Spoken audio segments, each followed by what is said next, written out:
Hello, everybody. We are so glad that you joined in to the Stronger Marriage podcast today. Welcome. Today's Thursday. We're a day behind on getting this out, but we are working hard to get it done, and we've been promising a podcast on anger.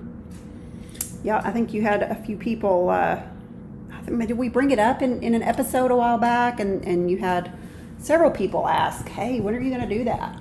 So we did, and so we're doing it now, and we just thought we'd talk about it. Anger seems to be an issue with a lot of folks, and it is hard on your marriage, and we're going to talk about that in a minute. We were in Dalton, Georgia this past week for a Stronger Marriage workshop. Had a good turnout, a lot of couples. I enjoyed it tremendously. That's a different part of the world. Everything was green. They had trees. It was just really pretty compared to West Texas. Yeah, Georgia, Tennessee. We kind of crossed the border a little bit. Well, we flew into Chattanooga, spent some time sightseeing over there a little bit. If you haven't flown, if you're a flyer and you hadn't flown post-COVID, we have a friend that's a pilot. He said it's probably safer to fly now than it ever has been because they do a good job wiping everything down, and everybody wore masks. We felt very comfortable flying.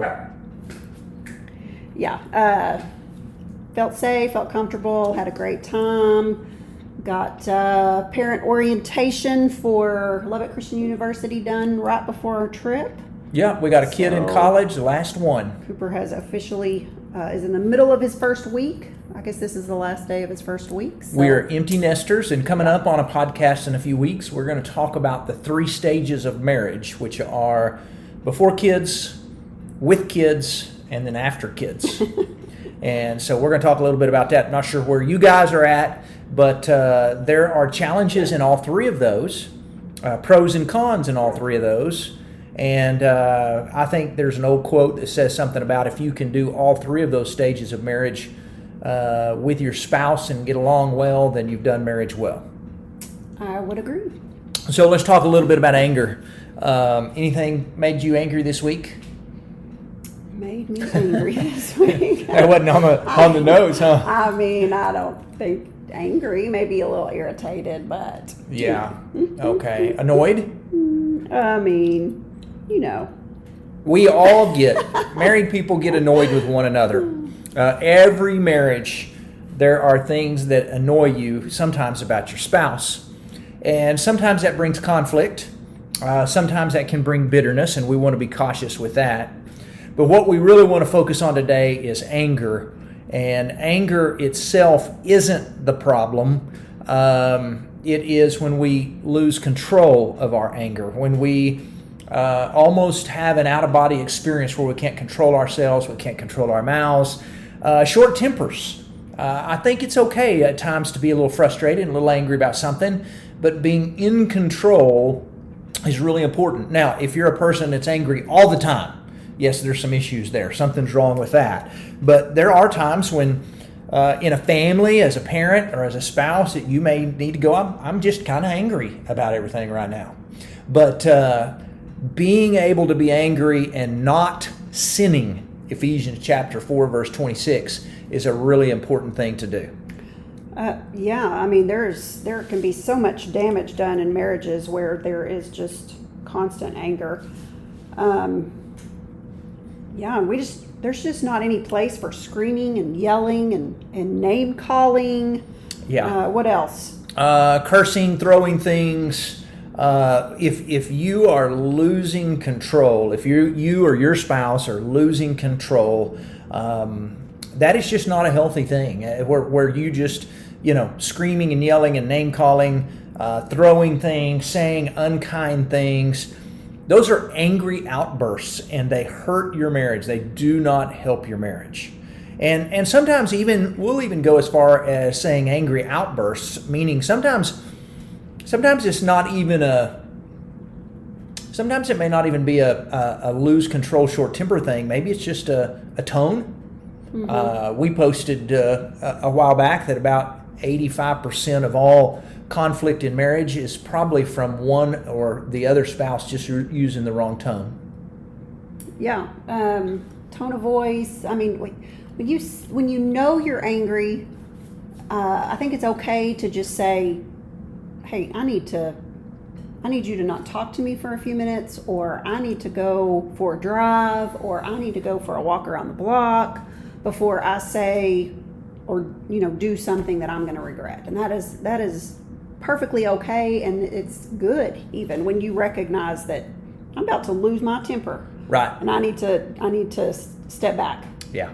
And we have seen personally a lot of marriages damaged, and some even ended over a spouse that can't control their temper. That is just a really, really hard thing on your marriage, on your family. If you're a parent and you can't control your temper, it is hard on your relationship with your kids, and we'll talk about that. A couple things to throw out there. We think it's important to know what the Bible says about anger and about love and about relationships. And we're reminded in 1 Corinthians 13, verse 4, that love is patient, which means love doesn't fly off the handle. Love doesn't lose control. Explosive rage and intimidation they really just don't have a place in marriage. That's not healthy. Yeah. The Bible is full of verses about anger and not losing your temper. Yeah. In fact, if you were to take your concordance where you just look up the word anger and it would give you all the verses on anger in the Bible, you would find that the majority of those verses speak very negative about anger, especially when it comes to having a short temper. Another one is James chapter 1, verse 20. Anger doesn't bring about the righteous life that God desires. That ought to tell you something about anger. And so those are just a few things we want you to catch. Anger always seems to take you further than you want to go. I don't know that anybody's ever happy after they've got angry and thought to themselves, wow, I'm glad I got angry. No. Usually there's a whole lot of regret that comes with losing your temper. Once you fly off the handle and you say things that you shouldn't have said, you can be so sorry. You can truly, truly be sorry, but you can never take those words back. And the damage is done. You can apologize over and over, but you just can't undo what you did. And I'm reminded of a little activity I did one time teaching Bible class. Had a couple of kiddos come up to the front, and I gave them each a paper plate and a tube of toothpaste and told them, okay, we're going to play a game, and I want you to squirt all of this toothpaste out onto your paper plate. Well, I'd like to do that. And so they did. That was great fun. They squirted it all out, had a great time. And I said, okay, now I have a prize for the first one of you who can get all that toothpaste back in that tube. And they just kind of looked at me like, are you crazy? We can't put the toothpaste back into the tube. And so my point was, once you say words, you can't put them back. You've done damage, and so it's best to just, keep control and not have that regret. No one ever says, I really am glad I lost my temper. Always regret, always. Anger is destructive. One of the sad things about anger is, and we'll talk about this, is anger is it's passed on generational. And it's not something that you inherit. It's a learned trait. And if you are a short-tempered person and you have children in your house, you are going to teach your kids the same type of behavior, and you're going to be embarrassed by it. You're going to see them someday blow their top with their kids or with their siblings or whoever it is, and you're going to go, I know where they learned that. Because it's something that's a learned trait. Somewhere that generational curse has to be broke, because that is just not a healthy thing to take place in marriage. I remember one time our son came in from working a summer job, and he made the comment. He said, wow. I said, we kind of asked him, anything exciting at work today? He said, yeah, my boss absolutely went crazy, lost their temper, throwing things, screaming. And I said, oh my goodness. He said, I've never in my life seen anything like that. He said, I was fearful, embarrassed for them. They looked so sad because they just totally out of control. And I remember that made such a huge effect on him, because he looked at that and said, man, I do not want to be like that. Come to find out, when I learned about who his boss was, come to find out, I also happen to know their parents really well and know that they have one of the boss's parents also is one that loses their temper and flies off the handle. And I wasn't surprised that it was something that their parent taught them. Anger is one of those things that is just, man, you just do not want your children to learn that trait, and they will be affected by it. If you easily get mad, they're going to be scared to come in and possibly talk to you about anything, because they don't know if I'm walking on eggshells, or is mom or is dad going to get mad at me? And that's just not healthy in families. Yeah, it's really sad, really not healthy at all. Since we're talking about that generational thing, you do hear people sometimes that will go, yeah, I have a short temper, but it's hereditary. My dad had a short temper and my granddad had a short temper. And that's really a cop-out. It is a learned thing that can be fixed. And to blame something on your dad or your granddad, or to blame something on your mom or your grandmother is kind of sad. And I always use this, when we're talking about this in workshops, I always use a silly little story about running into an old friend and he's kind of limping on one leg and dragging it behind him. And I ask him, what's wrong with your leg? And he goes, I broke it a couple of years ago. And I said, oh, that's terrible. They weren't able to fix it? And he goes, oh, no, I never saw a doctor. I just drag it behind me. And you'd think, man, that's about the dumbest thing. Why? And you ask him, why didn't you see a doctor? Oh, well, my dad broke his leg once and he drug it behind him. And my granddad, he broke his leg once and just drug it the rest of his life. You'd be going, that's the dumbest stuff I've ever heard. Exactly. Yeah, and so if your parent or your grandparent had a short fuse and you're saying, hey, I have this because they had it, no, that's a cop-out. It is a learned thing that you can control, that you have to learn to get control of. That's right. And so that is important. And it's not easy. I mean, if you've grown up around that and you've learned that behavior, it is not easy to unlearn a behavior. And so, if this is a real issue, you may need to go see a counselor. Don't be too proud to go to a counselor and get some good advice on how you can, get your anger under control. I didn't look up any resources before we started this, but man, there are some good books out there by Christian authors on anger. And I would encourage you to get a book and read a book and work through that. Yeah. Yeah. Find a counselor, find a minister, somebody. Yes, do whatever it takes to get your anger under control.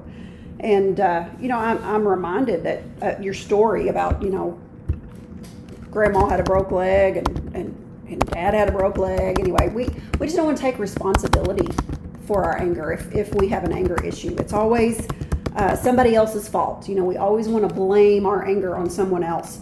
Well, they cut me off in traffic, or they were rude to me in the checkout line.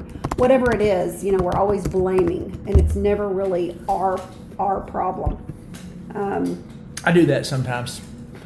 Yeah, when I get mad at when we go to big towns and I get frustrated with these crazy drivers, and I think that my road rage is caused by but really it's me that the road rage is caused by. It's easy to do with little things like that, but when it's a constant, we have to take responsibility. And sure, there's going to be circumstances that are going to cause us to get angry, but we can totally control how we react to those circumstances. So we got to learn how to lengthen our fuse. Yeah. Love does not fly off the handle. Love is not touchy. Love is not easily provoked. Touchy as in short, I think, irritated, yeah. which which it's common in marriage, but you just gotta watch your words, watch how you treat each other when you get annoyed or irritated.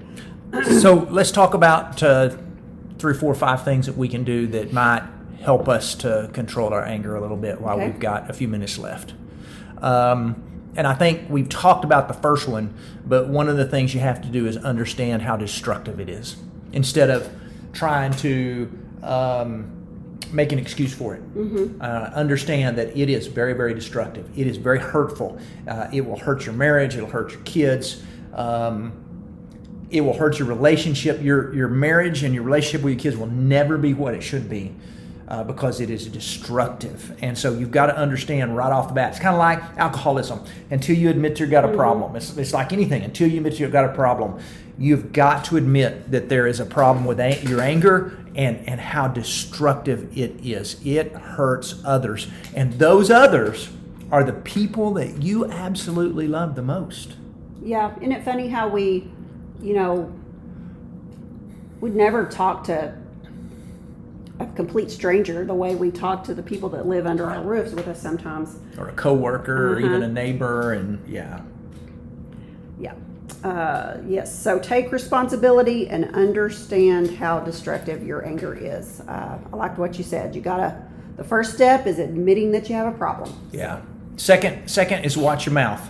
Let's talk about mouths for a second.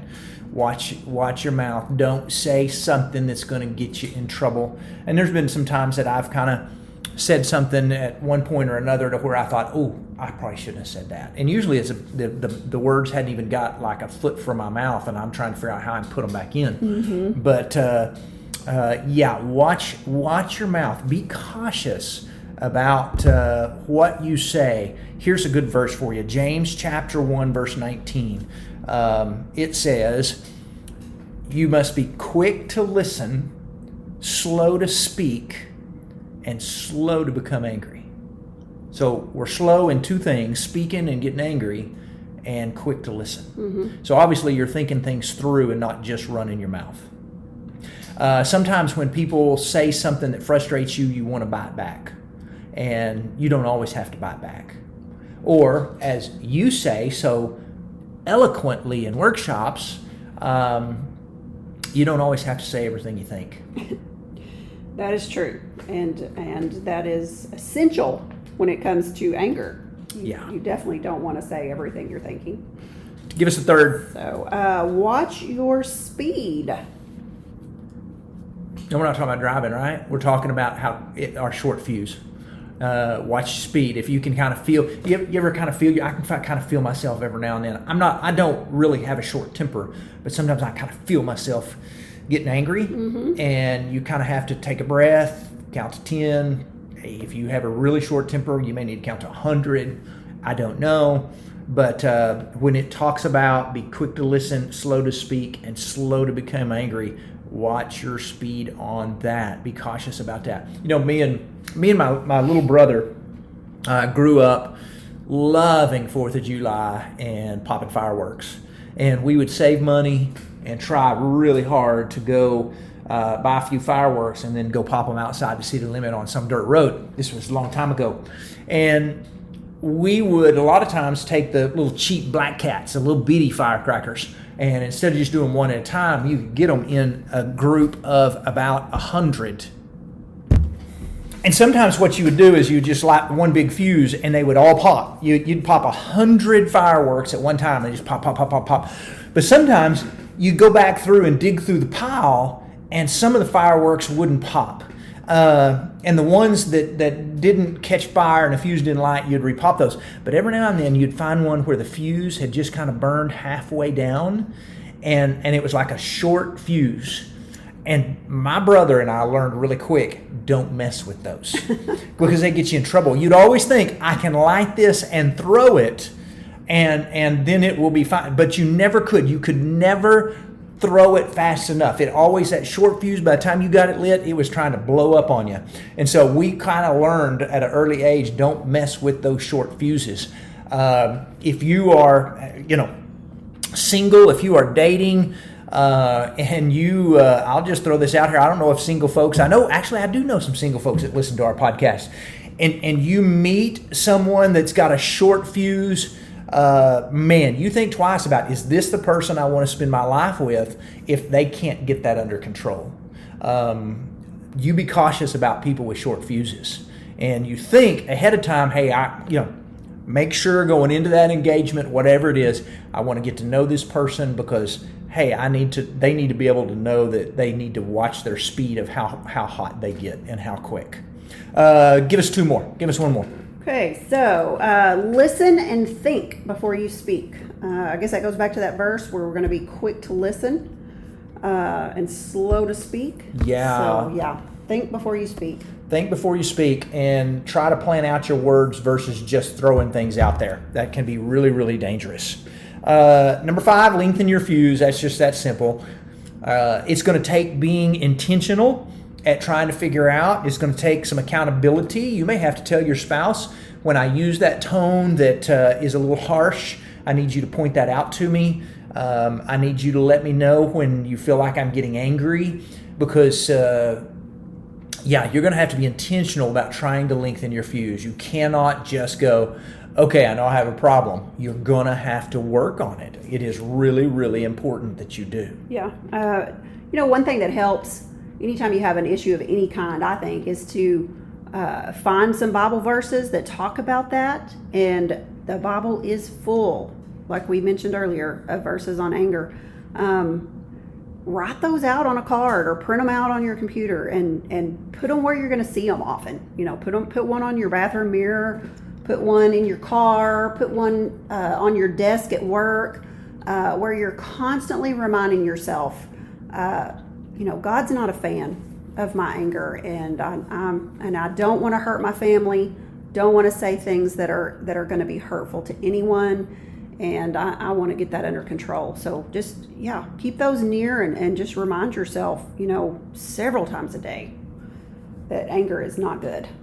I had an experience a few years ago that I don't have a short fuse. I really don't struggle with anger, and I'm thankful for that. I have other struggles, but anger's not one of them. But I had an incident a few years ago that still really plays in my mind, that gave me an opportunity to feel what it was like to be angry. I was running one morning with my friend Randy. It was about 5 o'clock in the morning, so not a lot of traffic. And we're running down a street, and a pickup rolls up to a stop sign just about the time we are, of course it's dark, just about the time that we are about to cross the intersection. And Randy goes, I don't think he's going to stop. And I said, why wouldn't he? He has a stop sign. And I kept going, and Randy stopped to see if he saw us, and obviously he didn't see us. And I wound up on the hood of that guy's pickup, and there for a second was thinking, as he kept going, that I was going to wind up underneath his truck. And my fight or flight kicked in, and I started beating the top of the hood of the pickup and yelling and screaming because I was trying to get him stopped. And then when he did stop me, realized that he had just about run over somebody.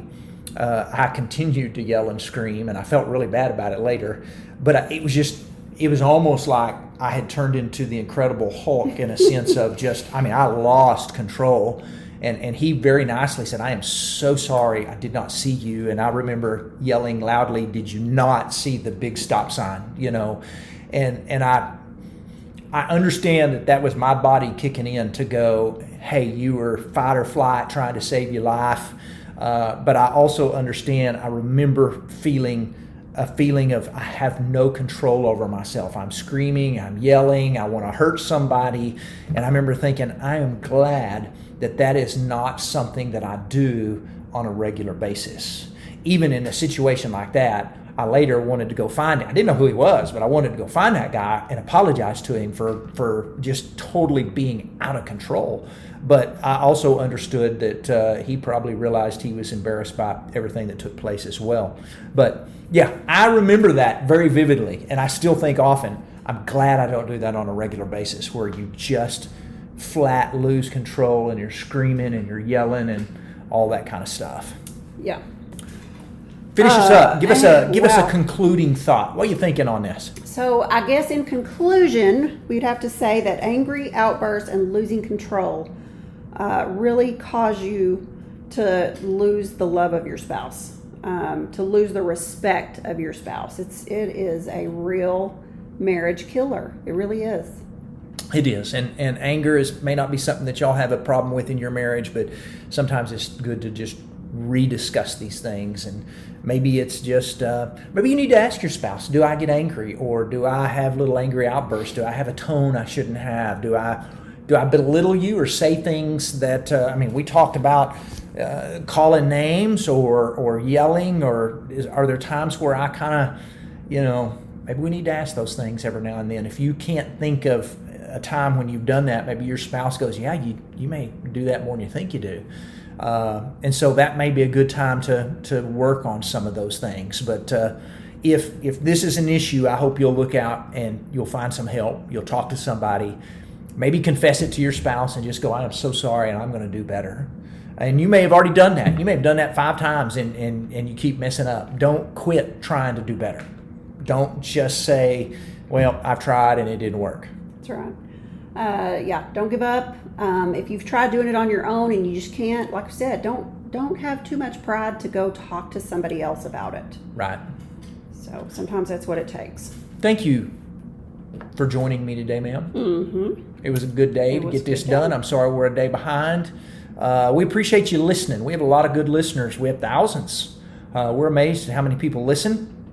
And if you subscribe via Google or Spotify or podcasts on the iPhone or Apple app, if you could leave us a review or click those 5 stars or something, just to kind of help us get the word out. All we want to do is spread the word of healthy marriages. If somebody types in and wants to find something on marriage, it'll help pull ours up toward the top. And we're just trying to get good message out about healthy marriages. We appreciate that very much. So can you think of anything else? I can't think of a thing. Next week, we'll be back.